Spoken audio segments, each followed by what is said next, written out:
What's up, guys? Welcome to Daily Dose of Reddit. This is your host, Zach, and today's subreddit is r/ChoosingBeggars. Alright, first story up is called Fake Ghosting Friend Who Needs a Friend Only When She Needs Something. I had a so-called friend who only called or showed up every few months. Keep in mind, I knew that she only messaged me when she needed something. For the most part, I did nothing for her, so it did not bother me. This time, she called with a, "Hi, have you forgotten me? You have not said hi in a while and I wanted to see how you were doing." I replied with, "Hey, same here. I haven't heard from you in a few months. How's the new apartment and living with your boyfriend finally?" She said all was swell and that they were getting along fine. She asked if she could hang out since she needed a break from her boyfriend, and since I live alone and have 3 empty bedrooms, I could make some room for her. Ha ha ha ha. I asked her, does your boyfriend know that you're coming? And I don't feel comfortable with you staying at the house. I don't want to cause issues with your boyfriend. She said it was alright and that her boyfriend was working and knows that she hangs out with friends and family. She spent the weekend, ate my food, did her laundry, and then the reason of her visit came out. She told me that she was looking for a car and that she needed help from me to find it. I am car savvy, but not a mechanic by any means. I said I would look for something similar to see what she was looking for. After a week, she said that she found the perfect one and sent me the info. I said, "It looks good, but you might want to take it to a mechanic to check it out." She then asked me, "Let's hang out at your house again." I again asked her about her boyfriend and she said that it was fine. When she got to my house, she immediately started talking about the car and that she needed help and that she would really appreciate it if I helped her out. I asked with what. She said, "Money is tight. I would like to see if you can contribute to my car fund." I said, "I honestly do not have any money to spare. I pay all of my bills and I am simply trying to save for things that I want. I suggest you do that as well." She stopped talking about it, and the next day she went home without saying a word. I did not hear from her for a month, and she finally texted me again, this time being really pushy. "Would you do me the favor of taking me to look at a car?" I asked, "When?" And she said, "Sunday." I told her, I have family things to take care of. She then asked, "How about the weekend after?" I asked, "Where is it?" She said, "In a city 2 hours away. Drive to take me there and look at the car. Make sure that it is good to buy and then I would buy it." I told her, "That's too far. That would mean I would lose my whole Sunday, my only day off, to take care of things at my home." I asked her, "Why doesn't your boyfriend go with you?" She said, "He uses Sundays to clean the apartment, wash clothes, and shop for food." By then, I really got the picture. I replied, "Well, so do I. I have not felt comfortable with you staying at my house and now want me to drive 2 hours each way to help you with a car. That is boyfriend territory. Ask your boyfriend to do those things with you." She then said, "I showed my mom and brother and sister what you said. They all think it was kind of messed up that you as a friend won't help when you are my friend who specializes in cars and I rely on my friends. If you don't think you can help me, then I don't think we can be friends." I replied, "Well then, you and your family take care." I have not heard from her since. I do not need friends like that. Ow! What kind of... Ow! That poor boyfriend, though. Like, that guy's freaking getting played. Alright, this story's called Offered to Help Out Roommate. Now he wants me to pay for all of his expenses. So, this all really starts 2 years ago. But to summarize, my significant other's little sister's boyfriend has been nothing more than a scathing leech on everyone in his life since I've known him. Jobless, penniless, couch cruising from SO's family members until he's worn out his welcome and constantly dodging any and all responsibility and claiming himself the victim no matter what. With that out of the way, the latest escapade.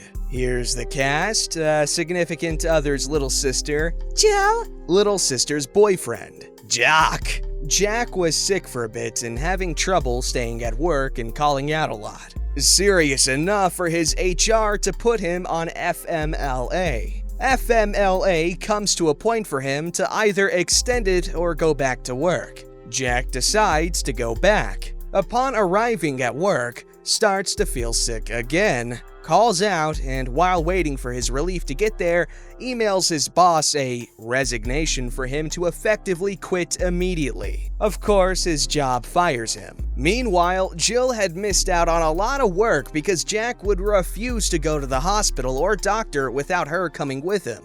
Jill gets fired. Jack, at that point, had been living with me for 7 months as a roommate. I wasn't like the rest of my significant other's family. Jack was on the lease with me, so he was locked in and liable. Bills all in my name, so I could cut and run if need be. I was sick of living with Jack. Never cleaned anything, no dishes, dusting, vacuuming, sweeping, picking up after himself, nothing. 2 weeks before she lost her job, I ran the idea by Jill that she could take over my half of the lease for $50, move out of her mom's, and have her own place with no security deposits or anything. Just transfer all my crap to them. Clean cut. Wash my hands of the mess. Flash forward, Jill had been living there for a week, and I had moved all of my stuff out when she lost her job. She had allegedly been fighting with her boss on getting her pay stubs for the apartment application for weeks, but now that's out cause no job. So I'm still tied to the lease. My significant other and I agreed to give them 2/3 the rent till they get jobs, thinking a month at most. This is already a book, so I'll skip a little crazy crap and get to the juice. Fast forward 4 weeks. My significant other and I had paid 2/3 rent, and my significant other's mom paid 1/3. The apartment at that time had Jack, Jill, and one of Jack's friends living there. Everyone gets their stimulus checks on the 15th. Jack and his friend get their tax refunds. Jill gets a job. Jack's friend has had one. Jack is trying to get his job back to no avail. His boss called me. We're friends. It told me he'd never hire him again, and I told Jack this. Didn't faze him. Told them that all expenses were on them for the remainder of the lease, end of June. I told all 3 of them. Significant other tells Jack and Jill. Significant other's mom tells Jack and Jill. Flash forward to yesterday. My significant other and I have been out of our old apartment for over 2 months. We've been living at significant other's mom's house to save up money to move out of state. It's been amazing being more or less on our own and away from all the drama. I have been asking Jack about bill money, seeing that they are now in my name and due date is coming up. No response. Jack and Jill show up to the house to grab some of Jill's stuff she left behind. Jack walks up to me working in the garage and asks, "Have you paid your half of the rent yet?" What? We told you 4 weeks ago that it was on you. Damn, we are screwed. We are straight screwed. Jack exits stage left. My feel when those 3 asshats had $5,800 between the 3 of them 4 weeks ago and don't have enough money to scratch up $770 for rent now. Wow! The dude straight up gets pissed, saying that we promised to pay for their expenses till the end of the lease, that they lost their jobs due to the Mandela virus, that we were attempting to take advantage of him for being nice and allowing us to move out. I told him that I didn't know what we were gonna do. Significant other ain't giving them anything. Significant other's mom isn't either. As for me, my name is on the lease and rent is due today, so I don't know. Oh man, what happened? I need to know what happened. What are we gonna do? We're never gonna find out what happened. Psych. Update 2, offered to help my roommate, now he wants me to pay all his expenses. So here's the update. Sorry to keep everyone waiting. Again, on mobile, so sorry for format issues. I also don't know how to link my original post. After posting this, I decided to cut off the internet. Jack had been texting me that day, trying to tell me and my significant other that any and all discussions of the apartment should go through him and no one else. You know, the only person not paying to be there. He had messaged me for over an hour, leaving me on red.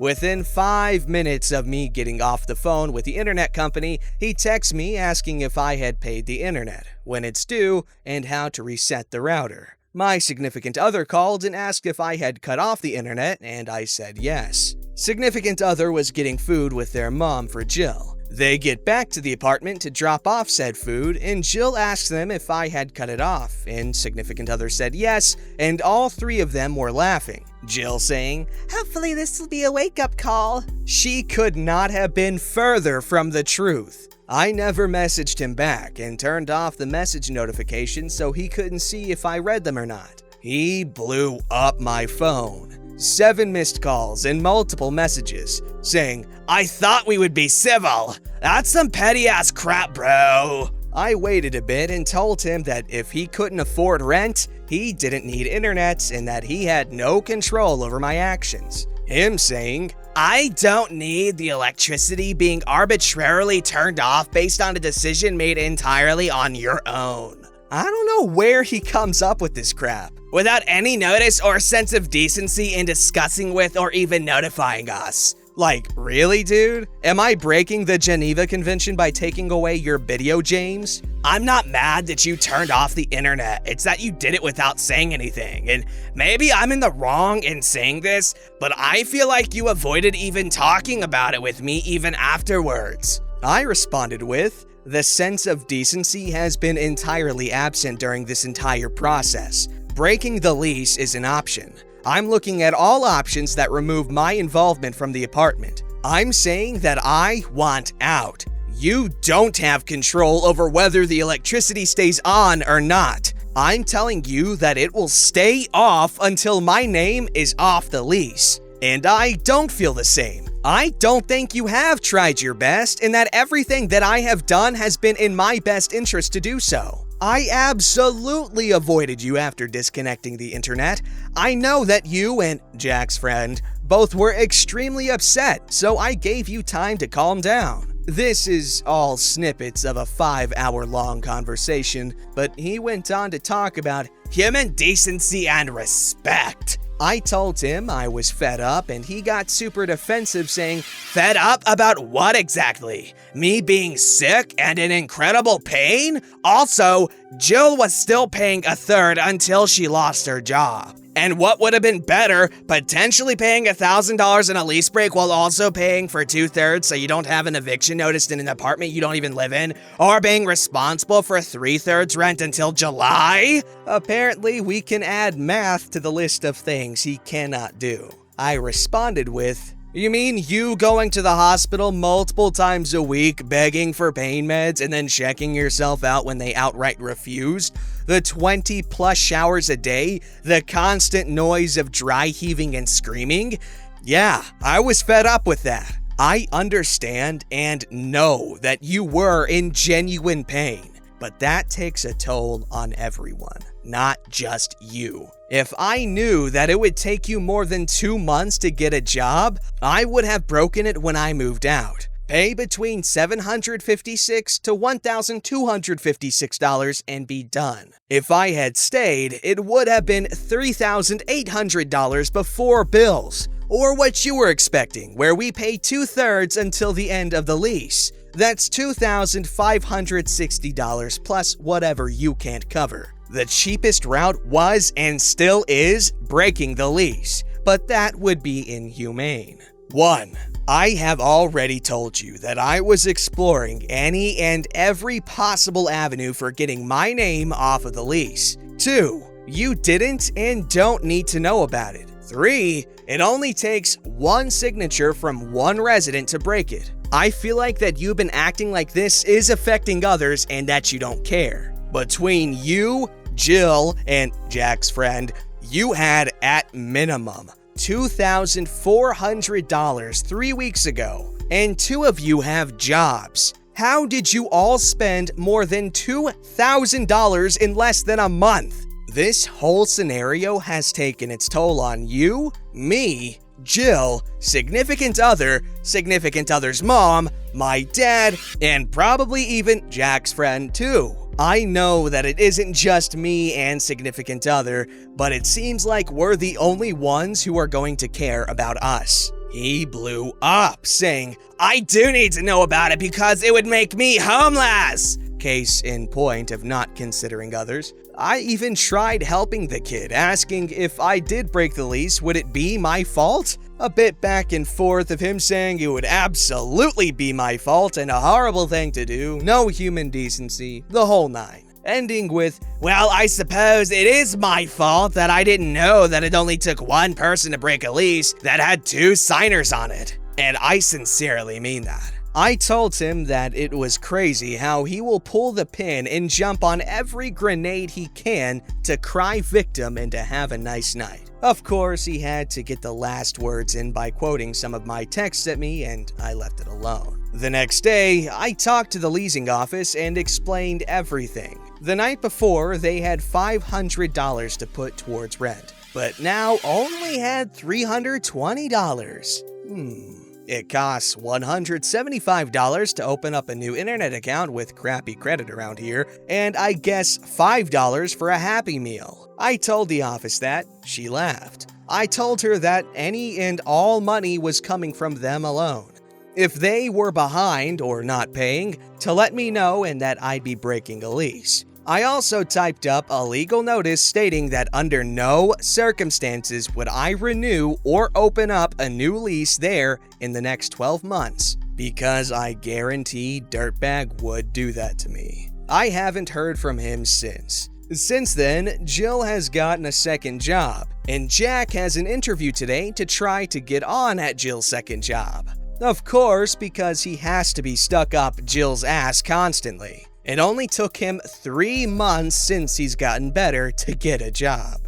Jill has come over a few times to get away from Jack and told me Jack was trying to psych up Jack's friend to come meet with me man to man the night all of that went down. Or more like man and man to man. That's then the end of this series. In the end, the Shire was fine, and Bilbo and Frodo floated off with the elves, and all was happy in Middle-earth. The end. What a ridiculous story with ridiculous people. I mean, the story itself was pretty good, but the stuff that happens in it, ridiculous. The freaking audacity these choosing beggars have to request someone to pay for their living. Moochers, the lot of them.